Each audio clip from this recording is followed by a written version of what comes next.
What's up, everyone? Welcome to the Drunken Guardian podcast. I'm your host, Danny Martinez. Today's episode, our guest joining us has been in the restaurant industry for more than 10 years, Gene Ventura. We talk about how the industry is going at the moment during the pandemic, how New York City in particular is doing, and what you can do to help our servers and bartenders out there risking their lives to make a living. Today's featured cocktail is the Boulevardier. Check out our show notes for all the info.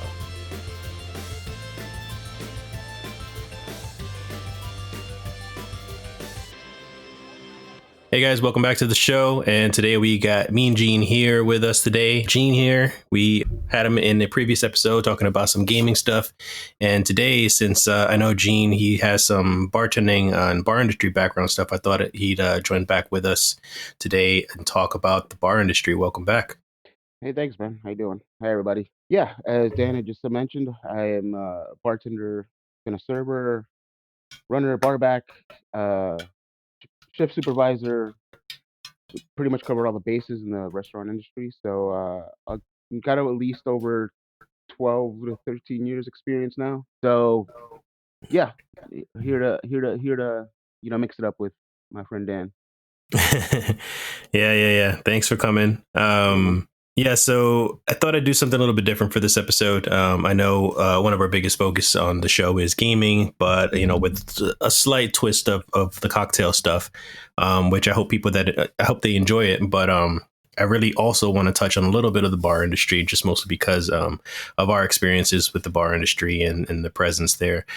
Even our usual two guys that are with us, Randy and Jay Biggs. Randy's has been a server for as long as I've known him, and Jay Biggs has been a barback, and he bartends kind of on the side.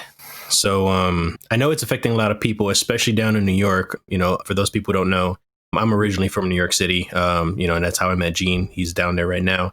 Yep. And I know New York City specifically is not doing so well. Could you explain that a little bit right now? Yeah, man. Right now it's been pretty much like Pandora's box. Like now, the pandemic has taken over a, a, a a little bit more of the coast area. So now we've gone through this wave of um, not working as well, and you sort of gaining ground into we can gain some normalcy with occupancy being like 20%, 25%, 30%, what have you. But now current events as they are, it just a whole new wave just came, and now we've got new cases in Brooklyn, we've got cases in Queens. It's just making this resurgence, and that puts a lot of strain on the local government. So now Cuomo and De Blasio have started shutting down schools again after they reopened up for like 2 weeks. Now they're strictly going to virtual.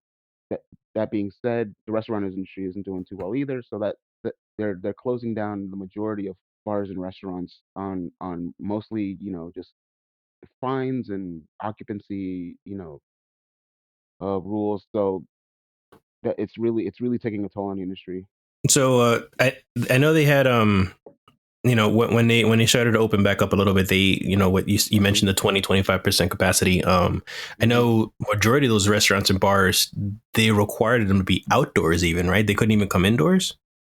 Yeah, that's right. There's that as well, but there's just a mixed bag of like violations and how they how they choose to enforce them. Because there are a couple of things that I've been watching that especially in my neighborhood that I can see uh you know the health department coming down on whoever's enforcing the laws about this. And yes, they're strictly outdoors, but I mean there's this shift in where okay, well, we don't have enough space for everybody to be in, and because of the staff, they try to make these little segues into how they manage their workflow. So let's say, the outside where people are waiting for a table, they have, the outdoor area and people in lines waiting for those tables, socially distanced, of course. But then, specifically with a place where I saw in my neighborhood where it's like, okay, they wait outside, but because there's so many low staff and there's people, there's a lot of people in the outdoor space. They make people go inside for their drinks.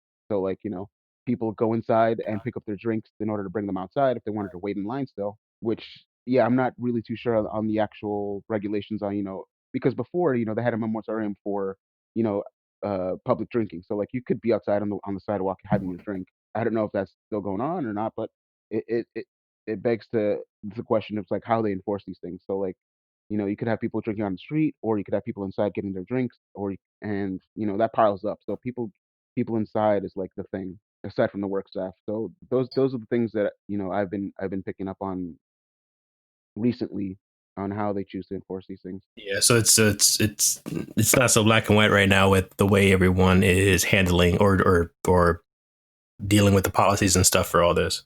Yeah, that's exactly it. There's a lot of gray area, and they just yeah, the owners don't know, the managers don't know. They're they're they're willfully just going in and like, well, we'll probably make up we'll probably make this whole thing up, but yeah, there's too many like, there's too many people, or there's like your wait staff, and that's the other thing too. Like most owners and managers are sympathetic to their workers. So, even if this 25% mandate is in effect, it's like, well, I have 50 staff, I have, 70 or 80 staff at my restaurant. I can't just let them go homeless. So, I'll put like two or three extra on just so they could so that there might be the possibility of making some money. It's crazy because I mean, you Hmm. so servers, I mean, servers and bartenders, they rely on the tips. I mean, even barbacks for that matter, because some policies in some places, they make their money off of tip share as well. Absolutely. Yep. So it's crazy to have, like, for example, I'm not gonna say any names, but one restaurant that I used to work at Hmm. in New York, I talked to one of the assistant general managers there, and Hmm. she told me, the place can fit about, I think maybe like almost 1,000 people, Hmm. and now they have to resort to not only having all the guests sit outside, but they're limited to that, that 20-25% and such. Yeah. So imagine a huge ass restaurant holding 1,000 patrons, and you can only have one or two servers in basically at a time. So what that one or two server is making a couple Yeah. bucks on Monday, and then a different server is making a couple bucks on Tuesday, and then so it's like, It's ridiculous. It's like a circus, man. yeah, I feel like as a server or a bartender, you basically have to work 5 jobs, 5 restaurants or five Hmm. bars, so that way you can work one day a week at each place, so that way you can just make your ends meet. Yeah, that's it, and in this economy, yeah, that's what it's gonna come down to. Because now it's like, yeah, the tip pooling situation is totally different. The tip share is totally different when it comes to this situation, and it's really just all about having people come out with a lifeline, because there's people there can be this exorbitant amount of people where you're serving in a section, or in your establishment, but nobody's making money because nobody has a job right now. So like you'll see those situations where you'll have a check with 60 $70 on the check, and like there's no tip. Like they're just getting stiff every two to three check, 2 to 3 tables, what have you. And it's it really is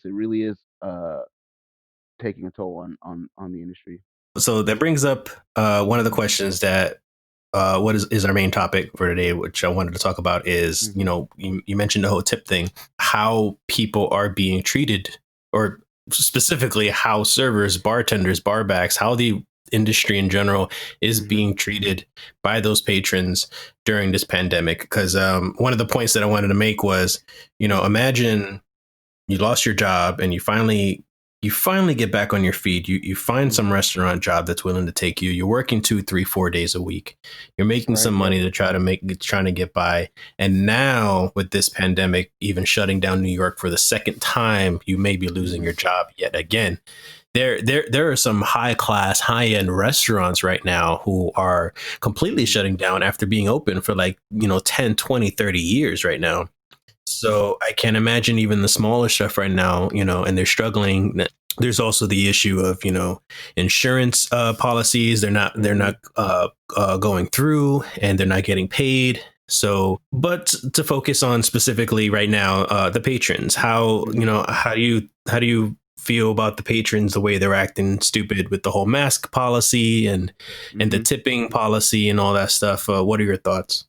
There's a Yeah, there's this general sense of like cabin fever syndrome, I want to say. Like, people have been inside for 4 months, 5 months, I mean 6 to 7 months now. The whole pandemic has started now, and there's this whole thing about regulation and how people feel towards them. And we obviously have one sect on one side where it's like, you have to wear a mask or else you're gonna kill somebody else, which I strongly support. Like that's just the way it is. Like especially in the restaurant industry, like you have to take health to the highest point to protect others and as well as yourself. But patrons now are coming in and like they have this animus towards well, I'm out now and I'm gonna enjoy life, and not to take it away from them, but it becomes careless to the point where especially if you're outdoors or whatever. And that's the thing too. Like this whole situation is evolving. Before it couldn't be transmitted through the air, and now they're saying that it can be. And now there are things that are in a way that are constantly modulating how we behave. Some people are so stubborn that they won't take those things into account, and act the way that they do based on whatever they assume to be the uh the proper way to behave.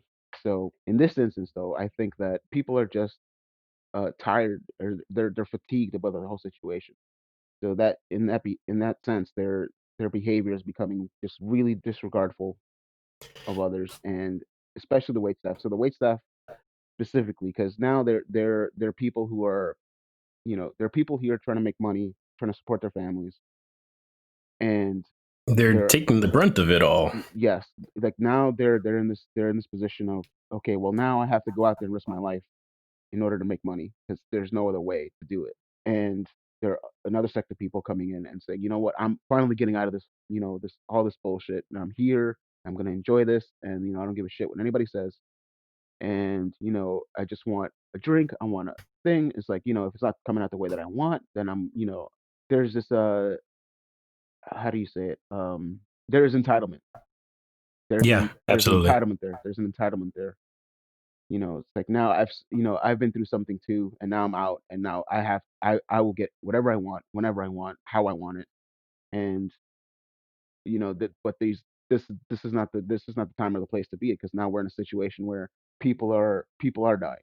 Like there is no entitlement anymore. Like we have to play by the rules. It's amazing that that these people can't be sympathetic because of what they Hmm. went through and everything. Because if before the whole pandemic thing happened, like Hmm. if you're going to a restaurant, Yeah. you may or may not have that mindset, that tipping is policy, is proper or anything like that. whatever Hmm. whatever your thoughts are on that, that's a whole different debate. But Right. Yeah. now even more so would be the best reason for you to not only be mindful of other people's lives and trying to just survive, but also be mindful of the fact that those tips are helping a long way. And even if they and this is just for me, preference wise, like any Hmm. restaurant that I go to, and this is even actually before I even started in the industry in general. Any restaurant I go to, any bar that I go to, I always keep in mind the tip, Hmm. regardless of how much I spend. If it was awful service, they're still going to get a tip because I already know how much this person is getting paid, and it's nothing. Yeah. Yeah. And they're living on these tips. So they want to give me shitty service, that's fine. You're going to get a shitty tip, but you're still going to get a tip nonetheless. You give Right. me awesome service, you're looking at 25-30%, something like Yeah. that. So Absolutely. people should still eat in this day and age. Just keep in mind that that's the way things are, because we're not in Europe. Europe, amazingly, they Hmm. don't have that tipping policy. If you notice when you go down there, like, you don't have to tip them. If anything, it's an insult to tip them. Right. Yeah. There's that there is that crossing over of cultures where, yeah, I've worked in the hotel industry and at a hotel bar, and we have a lot of international patrons and what have you. So you get to see the vast array of of what restaurant going culture, when people sit at a bar, and how they act and how they order. Yeah, I've been I've been behind the bar at a hotel where, I've gotten like, maybe 5 or 6 pennies as a tip, and I'm like, what is this? Yeah, I've seen that Like, before too. And that's just more, that's, you know what? Not giving a tip is even better than that, because right, yeah. that's just an insult in itself. Yeah. There's and then right, there's like, there's no, it takes a bit of responsibility on both our parts to know where that comes from. It's like, here on the one hand, I'm expecting good tip for good service, but on the other hand, you know, some people don't know the culture here. So that's the other thing too. Like, we don't have a firm grasp of that, where, where other people's service etiquette is from. So like, they're just different rules for everybody. Yeah, yeah, Mhm. I mean, you mentioned the whole culture thing from, between Europe and the United States. There's even cultures in each state, in each country, in each, county. Everybody's a bit different with what they consider service, what they consider a tip, and their way of living and such. So I don't know. It's a fucked up system because although tipping, so it's a weird thing. I was reading a couple articles, and mostly on how we can, in the United States anyways, eliminate the tipping system. Mhm. And I didn't know that there were a shit ton of restaurants who have already attempted this. Yeah, yeah. uh, yeah, so they opened up, with full, with servers and bartenders and barbacks. They get paid, somewhere between $10 to $15 an hour, Mhm. no Yep. tips. And they'll even get benefits. They get 401ks, they get health benefits, they get all this stuff, because what the restaurants do is they, of course, raise the prices to make up for the cost. Right, yeah. So they raise the prices of the drinks, they raise the prices of the food. And the shitty thing is that, from what I've read in these articles, is that Mhm. people find it very hard to accept going into a restaurant now without tipping, because they think like there's a catch, or they think that the food is too overpriced. When in fact, like, you're Mhm. still paying the same thing. Like, if you're paying $10 for a drink, and you give the server $2 as a tip for that one drink, why is paying $12 for the drink any different? So this whole tipping system is so ingrained in the United States that, like, it's hard to shake it off. And a lot of these restaurants that have tried to eliminate this system have actually gone back to the tipping system, because it's not viable, and they didn't last. Yeah, that's that's definitely a good point. There's merit to that way of thinking. Also, there's, specifically now, where especially for those restaurants that have adopted that, and are trying to stay afloat now. I see it as a, how it begs the question, how they are supporting their staff now at this point in time, because now that those prices are so elevated, people might not even go into the restaurants now, and then they're And they still have to pay their staff. right, exactly. So now that they have this model where, it might not even be sustainable for them.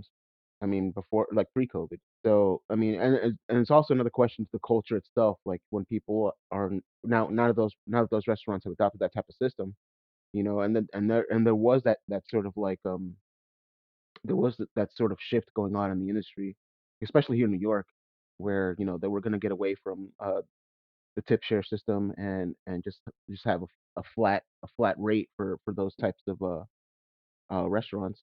And, Mhm. some patrons are are getting used to that, and now maybe, maybe it's not so clear cut anymore. Like, now that they're in the pandemic, there's maybe, for those patrons, now that there's lower service at that particular restaurant because the prices were so high. The service had to be on point. Yeah, that's So true. like that, it had to be something that was like, spectacular in itself, because if it wasn't, it wouldn't justify the It price doesn't that high. justify the prices. So now that those patrons are, maybe those establishments are in flux. They're going to other places and adopting, a a similar mindset, where now this is a chip share place, and, yes, we understand the situation. Yes, there's a pandemic, but now the service might not be up to par. So you know what? That'll justify me for not paying as much, or not even leaving a tip for Exactly. Yeah. for another, for that. So, like, there's just two cultures now, and specifically now in the pandemic, where that's happening. I feel like the culture has definitely changed, and things are evolving, or devolving, however you want to look at it. Hmm. Um, Yeah, When it definitely. comes to the industry, because of the whole tipping thing, and like you mentioned, just the way service is provided now, and are these prices justified, or the tipping justified because the prices? And of course, there's also the fact that the patrons themselves, they're coming in and they may not have a job, or living off the unemployment, or they have a part-time job only, so they have a little bit of pocket change, and maybe they want to come and spoil themselves, and buy themselves some dinner, or going on a date or whatnot, and I guess for some reason they don't keep in mind, you still have to tip. So maybe they don't have Hmm. enough money and they don't tip. So lots of different reasons and stuff like that. But I feel like for eliminating the whole no tipping system in general, having that type of change occur in just some restaurants here and there, I feel like that isn't enough, because New York specifically, for example, or even like rich places like San Francisco, like it's one of the most expensive places in the United States. Places like Florida, where they have a lot of club life, nightlife out there and stuff like that. Hmm. Those places are hard because you open up a place there with no tipping. There are a lot of other options out there where people can go to, where they can find something cheaper. So, in turn, like that type of business would probably tend to fail unless you're offering something very Hmm. very different there. I feel like we need to involve the government in some sort of way. I feel like Hmm. there needs to be a law in place. Maybe like there needs. What I'm essentially saying is like there needs to be a Hmm. change across the board in order for this no tipping policy to stop. That's materialized specifically here in New York because now the restaurant owners, businesses, servers, everybody in the industry is now just showing up to the Plaza's headquarters. No, sorry, Cuomo's headquarters here in Manhattan, and they're just protesting. We have a mass of people out downtown that are just protesting what Cuomo's shutdowns have done to the industry, and they're trying to ascertain some sort of plan, something in order for them to survive. And that's everybody's upset. Everybody is in dire straits, and they're not the local government specifically isn't applying any solutions to it. Oh yeah, they're not helping at all. Yeah, and So and they played it off saying that they wanted that they did help, or they're in the process of helping. When they were using those relief those I forget what you call them, those relief loans or whatever you call them, yeah, and then yeah. they're supposed to belong to small businesses. All those loans are supposed to, if you were a small business, you go on the website or you call them and then you request a loan and they'll be Yeah, able to help you out. and it didn't happen. But fucking yeah, all these greedy ass, big corporate places, some of them which had like sister restaurants and such, Hmm. that seemed to be smaller, but they were still part of that corporate structure. They stole, or not stole, but they took all the loans. They pretty much emptied out the bank, Yeah, left nothing for the smaller places, and that's why they're struggling as well. it's very true. It's so true that it's disgusting, and it's very. I don't know what to.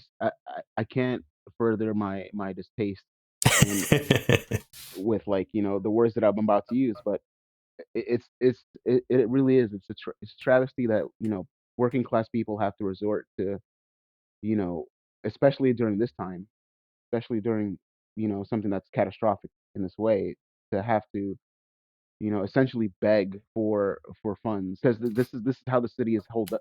Any city right now going through this is held up by primarily tourism and the restaurant industry. Yeah, yeah. So it's literally the backbone of any state, of any of tourism as well. And it's just sickening that we have to resort to these things. Yeah, I can't imagine so many places are struggling in New York specifically, because this was a long time ago, but I read an article that said if you were a tourist who came to New York and you Hmm. wanted to go to every single food place in the entire city in New York, it would take you 80 years to eat in every place. So like Yeah. there's options everywhere, and there are places everywhere you can go. And of course a lot of those places are, I'm sure they also it meant to be like hot dog stands and pizza shops and things like Hmm. that. But Of course. Yep. restaurants in general, they there's big changes going on, and I don't know if it's going to be good or bad. A lot of places are still going to lose their jobs. Here in Georgia, I'm in Georgia right now, and Hmm. we were lucky enough to open up fairly early, and things have been going fairly smoothly so far. There's still some places here and there that have been shutting down and reopening back up and here and there, but for the most part, the state itself has maintained staying open. Movie theaters, they're open now, aside from Regal, which I read Regal, they're shutting down completely again. But AMC, there's ridiculously limited amount of people going down there to actually see movies and stuff. I have friends who work at AMC, and they're saying, things like, oh, we're only made 10 people went to see a movie today, like the entire day. Ridiculous stuff. So every industry struggling, but right, mainly right now we're talking about the restaurant and bar industry. Yeah. Have you worked anywhere else other than New York for, what you were in? Uh, yeah, Long Island. Yeah, that's pretty much it. Queens. I mean, local metropolitan area. Yeah. I mean, specifically now, like Queens too is a bit of a mixed bag because some of the neighborhoods that are coming up and going through this whole thing was right at where the pandemic started to hit. So basically, Astoria's been a neighborhood that's been up for quite a while now, and just going through some of the stuff that I read, especially at somewhere where I start you kind of get this gist of where you worked before, and you want to keep tabs on them. So I've been trying to keep tabs on, like, places that I worked before and see how they're doing. But yeah, the one of the restaurants that I used to work at was recently closed out there. Catch Bar Like was, they permanently or yeah, it was a nice sports bar. Things that are, it it sucks because those are the type of things that where you see where you kind of see where the market lies, what place you work at. So I was a bartender there, and it was pretty much a neighborhood bar. So there are not these long strips of, like, bars and restaurants along the strip. It's just pretty much like residential housing, and, like, it might be the corner stores or whatever. And it's on an avenue. It's not like on the main street. So you have these neighborhood types of bars where there is this, there you have locals coming there. You have people from the neighborhood that are there, and they even have like a fantasy football league, every Friday, Saturday night. So it's kind of one of those places where like the community is like really important to them. So they have that. But yeah, I found out that recently that bar had closed down, and it's crazy. So even it's hard for the community to keep a business afloat, with the loyalty that you have with, yeah, the neighborhood going to these places. Even that's not enough right now. yeah, it's true, man. And it's like also with yeah, knowing the owner too. He was somebody who got into the game young. I think he was like 30. I think he was telling me the story, 35 when he had purchased the bar. I mean, this is going back, so we're calling this whole thing. And yeah, he worked there for 20 years. And he had owned it and operated it. He's like in his late 50s now, but yeah, same thing. It's just like, somebody who's from the neighborhood, started a business, wanted to retire there, and it's gone now. It's boarded up, and it's gone. Yeah, it's hard enough as it is just opening up a business in general and keeping it afloat. I myself, have been I'm studying business right now and looking to the future of opening up my own place one day. And everything Hmm. that I've read, they basically said 1 out of 5, businesses that, or sorry, bars Hmm. specifically, you open up don't are actually succeed.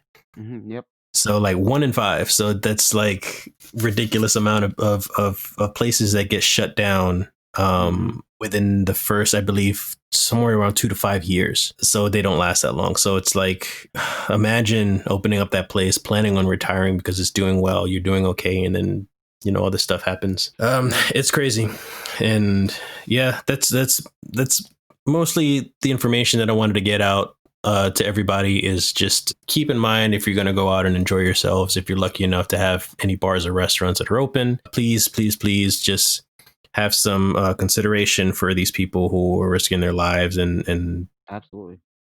don't berate them with your troubles. Just remember Mhm. they're going through things as well.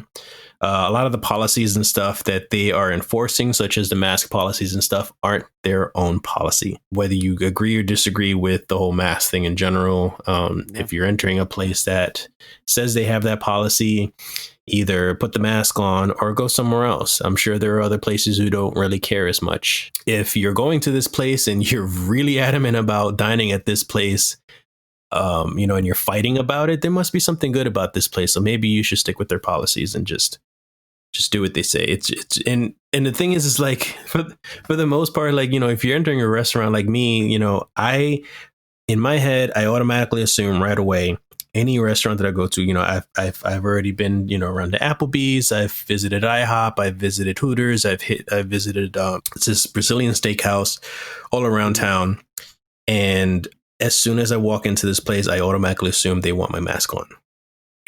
So I walk in with the mask on. If I see everybody's nice and comfy without the mask, then you can go ahead and take it off. Yeah. It's literally just 5 seconds of you talking with your mask on, walking in, saying how many people you got, and then you go sit down and then take off your mask in the privacy of your own booth or your seats or your chairs or your bar or whatever stool. It's I don't know why it's not feasible for everybody to just put a mask on for a couple minutes as you're Mhm. walking in and out of a restaurant. But that's my rant. I'm sorry. Because I'm lucky enough also right now to still be working in a restaurant at the moment. Mhm. And I still see this all the time. I there was one time Mhm.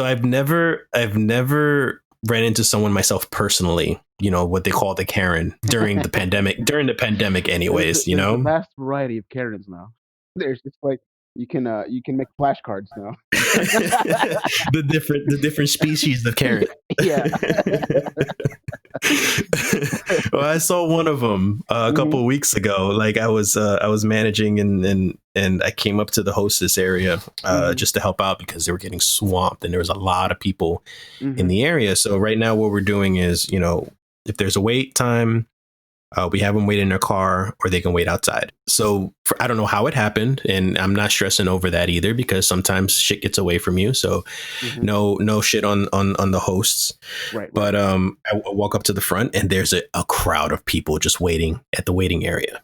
And I'm like, excuse me, everybody, we all, we have to ask you to wait in the car or wait outside. There's too many people all together, whether you know each other or not. This is just not part of the policy. And everyone was super cool with it, right? Everybody's just like turning around, they're shaking their heads. All right, fine, I understand. But then this one Mhm. lady just looks at us and she's like, even if we have our masks on, and I look at her and I'm like, yes, ma'am, even if you have your mask on. And then she just like, oh, why is that so serious? We'll have our mask on. And she starts coughing everywhere. And I'm looking, I didn't say a word. I just looked at her and shook my head. And then the guy, like one of the customers behind me was just like, oh man, we got a Karen here. Oh god. And I'm just like trying not to laugh or trying not to snap on this lady, but at the same time, I'm just like, you know what? It's always a first instinct, man. It's like everybody wants to be combative. Like that's the first instinct is that everybody wants to be combative. It's like you're just simply stating something, and it's like immediately everybody just wants to like come against you. You know what I mean? Yeah, and you see the majority. We talk about species of Karens. We have old ones, we have young ones, we have Right? Yeah. different ethnicities and stuff like that. So it's not about like it. When I think of a Karen, it's never automatically just a white woman. Right. Of course. But the majority of Karens that I see is mostly older Mhm. females. So it's crazy. It boggles my mind that we're brought up with these type of women who say you need to grow up, you need to be more mature, you need to act your age, and yet we have women who act like that Yeah. Of or course. worse, because Of they course. didn't get because they simply didn't get what they wanted. And I was just like, oh man, you need to grow up. I am much younger than you. You're probably old enough to be my grandma or my mom for that matter, and you are acting this way. Ridiculous. Yeah. It just comes back to the whole bubble of how everything is just much more egregious now. Like the way that people behave is much more egregious now. It's I blame the yeah. internet. Of course, man. That's the common denominator. It always comes back to that. It's like, you know what? I can say whatever I want, and if it's anybody else, I won't have to suffer the ramifications. But then you get out into the real world. Yeah, and you forget that's not the internet. You're not Yeah, behind a screen right now. exactly. It's like you could, it goes. What was I thinking of the other day? Yeah, it's like yeah, the Dave Chappelle skit when it goes, keeping it real goes wrong. Yeah, So yeah, yeah. And it's like, keeping it well, real is just like that's not how civilization really works. yeah, exactly. You know, there are times where it's appropriate to just bite your tongue and just leave it alone. You know. Yeah, absolutely. Oh man. Well, so getting away from the heavy, dark, depressing topics, Mhm. um, about you, like I got some questions for you just for people to get to know you. And honestly, I don't even know this stuff for as long as I've known you now. Yeah, What is absolutely. your favorite spirit? Whiskey, man. Uh, Whiskey. You know what? I should have known that with all the shots of Jameson we took. yeah, it's always that's my holy water pretty much. It's Jameson specifically. I mean, yeah, that's that's like my Budweiser.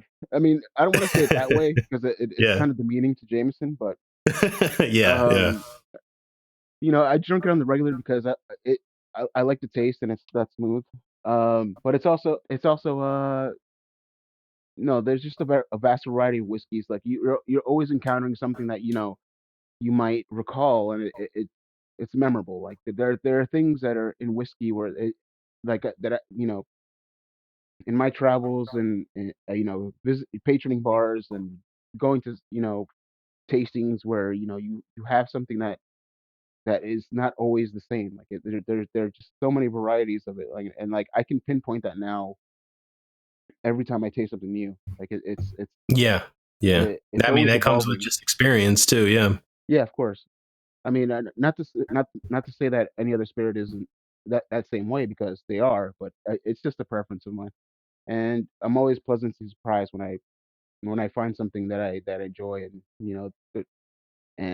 can sit with and taste and sort of like gather the notes and see where they are in comparison to other bourbons like or whiskeys. So yeah. Yeah. Yeah, I do remember. It's hard for me to remember anything else that you've drank other than Jameson, especially hanging around at the bars we went to. Like, there's always a shot of JMO and like maybe like a beer in the hand, or I remember like every now and then we'll have some Redbreast or Wild Turkey. It's about it. Oh And I yeah. think that was only because like somebody else suggested it instead, maybe, Yeah, or we ran out of JMO. yeah, that's it. Yeah. That's the reason. So aside from the spirit itself, what would be your favorite cocktail and why? There's a lot coming down to this point, but like for me specifically, it comes down to simplicity. The Manhattan has always been my favorite cocktail. It's something that you can tell the ingredients apart because it's such a simple recipe that you can tell and like I mean specifically for me, I can tell when somebody's made it wrong. And Yes. that's just somebody that especially bartender to bartender, like it's just something that's really three ingredients, like that's all it takes, and you can't mess this up. It's like it's the Goodfellas line. It's like you messed up a cup of coffee. Like it's the same Yeah. thing here. So I always go I back to that. yeah, that is a really good comparison. So like for me, I guess I would say it's my favorite cocktail. I don't know, it's hard to say. I think my favorite cocktail is martini, but that's a whole other thing. But like my like it's almost like you're saying you're Manhattan, and if you go to any bar, that is your standard on how you rate how good the bartender is. You know what I mean? Is that a good comparison? Absolutely, that is my number one critique of anything. It's like okay, Yeah, because I do the same thing basically with whiskey sours. right, So yeah, whiskey sours are my go-to, and hmm the one bar that we go to, where we used to work, that was probably my top place. I love the whiskey sours there, and it's hard to compare to any other place. So what I've done is that, hmm any place that I go to, I'll order a whiskey sour if it's a brand new place because it's a simple drink. How do you hmm fuck that up? And yet you wouldn't believe how many times I've seen people fuck up a whiskey sour. Just like a Manhattan, there's certain ratios to each ingredient. And sometimes you can fuck that up because maybe you put too much sweet vermouth or you Right, of put too course. much whatever. So with the whiskey sour, the one place that stands out to me, I ordered one, and she puts the whiskey in.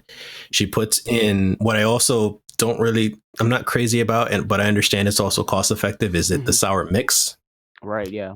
So they put the sour mix in there, and then she puts those super sweet red cherries, the Oh, maraschino the cherries. maraschinos, yeah. Can't stand those either.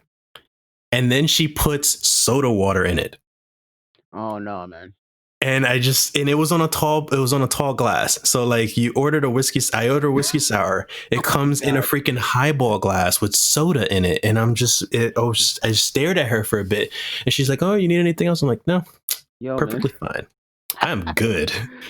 Dude, that sounds like an episode of Bar Rescue right there. Like it's just like, "No, what are you doing? Shit is not flying. What is that?"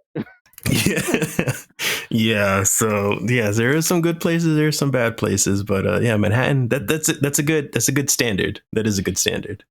Yeah. The presentation, like there's just everything about it. You got the presentation, glassware, and it's a simple cocktail. Anybody can any first year bartender can make it. But that's the thing. Like you go to a place where you supposedly and that's the thing too. Like you have to present yourself as a bartender. So like you're almost like in an American Idol situation. I mean, whenever you're serving another bartender, like every bartender, every seasoned bartender that goes to a bar is they're secretly critiquing you on how you do your Mm-hmm. shit. Yep. So you got to be like, okay, well, this is you never know. So like, if I was behind the bar, I have to have my shit on point and mix a cocktail to and that's the other thing too. Like that's just something that I take into like strife is I hate lazy bartenders. Like I just don't like it's like we don't have mint, we don't have we can't make that drink. Yes, We I don't was have gonna mention the Ethiopia. mojito. Yeah. It's like you know what, I can't fuck with you. Like I just I I just don't like that. It's just it's disingenuous to your craft. It's disingenuous to the customer who's paying for a drink. And as a person, it's like, why would you stoop that low? It's like you got to give your all at everything you do. So might as well make the best cocktail you can every time you make it. I know. As bartenders, like we dread particular drinks to make. Hmm. And some people are like that. They won't make it for you because it's just too painful. Like mojito was one of the examples. Hmm. Like nobody wants to muddle mints every freaking 10-15 minutes or 20 minutes, however Of course, yeah. long it takes for you to order another one. The same bar that I mentioned, where they make the whiskey sours, and what I love about them is Hmm. that they use the egg whites, and they ask you, if you want to use egg whites or not. Yeah, yeah. So I remember one time, and this was me, being, having the bartender mentality. I ordered maybe like three of them, one Hmm. after the other. And Nice. after about the third one, Falling off your the feet. bartender came up there and she's like, "Are you gonna keep on ordering these with egg whites?" And I was just like, "I know it's a pain in the ass to do that, isn't it?" She's like, "Yeah." And I'm like, "You know what? Make this without the egg white. I'm perfectly fine without it. I'm okay." So I just left it alone, and I was like, I understand. At least she was like cool about it. Yeah. And in my head too, of course, I didn't even realize that I was ordering so many, with the egg whites. It's just so damn good. And that's the whole thing. Is like when you have that's the thing too. Like you elevate yourself to make that cocktail that well. People will just be ordering them like no problem. Yeah, yeah. And That I'm going helps to you tip out. well because of it too. Yeah, of course. Yeah, it all comes back to that. It's the circle of life. The circle of bartending. Hmm. Is there anything that you want to bring up or mention, ask, anything like Yeah, that? I just want to say that yeah, guys, support your local bars and restaurants. I mean, depending on your regulations and wherever they are right now, everybody's in the same boat. And if there's unanimous of where you want to venture out and you want to get out and experience the fresh air and you know camaraderie that comes with restaurants and bars. Yeah, treat your servers right, tip well. We're all human. We're all in the same situation, and yeah, treat everybody well. That's all I gotta say. We're all equal. We're all struggling. We're all trying to get through this together. Yep. Absolutely. Yep. All right, Gene. Well, thank you for joining us, and I will hope to see you again soon. We'll talk about some more bar shit together. Absolutely, man. Thanks for having me. Yeah, man. Thanks. Thank you. Thank you guys so much for listening in today. We will have occasional food and bar industry episodes just to spread some awareness of how it all works and how you can get the best out of it yourselves, especially during these tough times. This is still mainly a gaming podcast, and we will pick that back up once the new PlayStation 5 and the Xbox Series X releases in November. If there are any tidbits of content to talk about, I may release some news clips on our Instagram page as usual. In the meantime, until we get back into the normal recording schedule with the rest of the guys. I've got a lot of moving, studying, planning, and regular day work to do, so unfortunately we have to slow down a bit, but we will be back weekly at some point late November. Thank you all for listening. I got one more episode planned before the hiatus. Send us your feedback, and we'll see you real soon. Thank you.